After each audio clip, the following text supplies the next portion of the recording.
苏傻。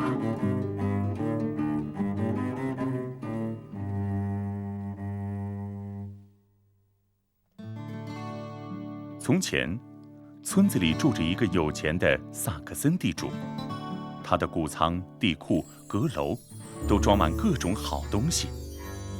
此外，麻袋里还装着好几千福林。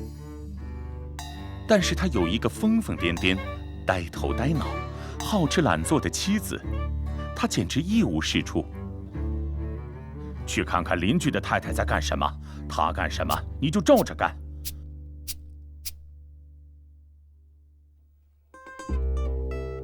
苏傻去到邻居家，邻居太太正在用碱洗内衣。苏傻回到家，拿起丈夫的牛皮靴子、羊皮帽子放到碱桶里。可怜的靴子和帽子在滚热的碱桶里泡了不少时间。当她拿它们去小溪里冲洗时，它们直接碎成了粉末，随着溪水流得无影无踪。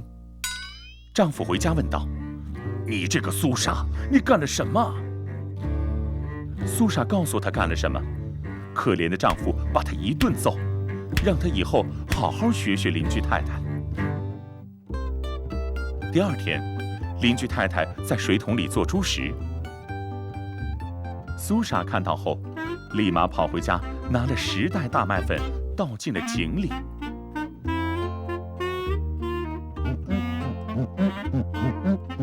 苏傻欢天喜地地去找她丈夫邀功，她做了好多猪食。她找到丈夫跟他说：“亲爱的，你知道我干了什么吗？做猪食，做了一整井，不用怕，猪有的是吃的啦。”你干了什么？你难道疯了吗？她还真就这么干了。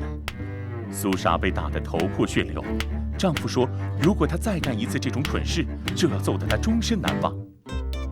第3天，邻居太太做了培根配甜卷心菜。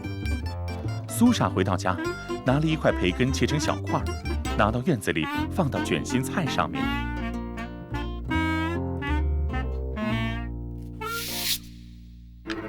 中午，丈夫回到家，他看到狗死在了门口，便问妻子：“苏傻，你对狗做了什么？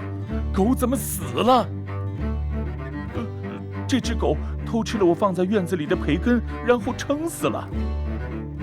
丈夫往厨房里一看，培根都没了。他立刻就明白苏傻干了什么，像打双面鼓一样揍了她一顿。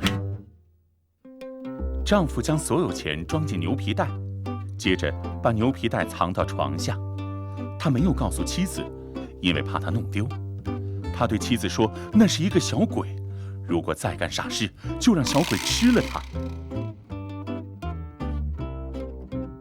有一天，一个流浪的制陶师傅路过此地，苏傻想让他把小鬼带走，他就不用怕了。但是作为一个精明的妇人，她绝不能让师傅占了便宜。他问他，这个牛皮袋能换几个陶罐？师傅看出来了，牛皮袋里装的是什么，便把所有陶罐都给了他。苏傻为自己做了一笔划算的买卖，高兴不已。他把陶罐都挂到篱笆栅栏的柱子上，然后想把花盆也挂上去，但是放不下。挤一挤陶罐，这样花盆也能放下来。但是陶罐就是挤不到一起。苏傻发了脾气，于是将陶罐都打了下来，她这才将花盆挂了上去。丈夫回到家，看到一地的碎片，立刻感到大事不妙。苏傻，你从哪儿弄来的陶罐？我拿小鬼换的，这样以后你就不能下唬我了。丈夫差点气死，但是终于认命了，他妻子是个傻子。第二天一早，他就赶苏傻出门割麦子，不要在家里继续坏事。苏傻带着一把镰刀到了田里，马不停蹄地割了10个小时，随后又堆成3个垛子。她用垛子做了半间茅屋，躺下睡了。丈夫在家里左等右等，都等不到人。我去瞧瞧，别回来累病了。他到了田里，左顾右盼，这边没人，那边也没人，到底去哪儿了？他想要回家时，发现了那3个垛子。他走过去，发现苏傻在里面打呼噜。丈夫想明白了，苏傻真的什么都干不了。于是他开始琢磨，怎么能摆脱她呢？他跑回家，拿了一盘蜂蜜和一个羽绒枕头。他把蜂蜜倒了苏傻一身，然后把枕头里的羽毛也撒在她身上，之后就回家了。苏傻醒过来，看看手，瞧瞧脚，喃喃自语道：“这是苏傻的手，这是苏傻的脚，但还是不是苏傻呀？”她无论如何都想不清楚自己到底是不是苏傻。她最后决定问问她丈夫，她妻子在不在家。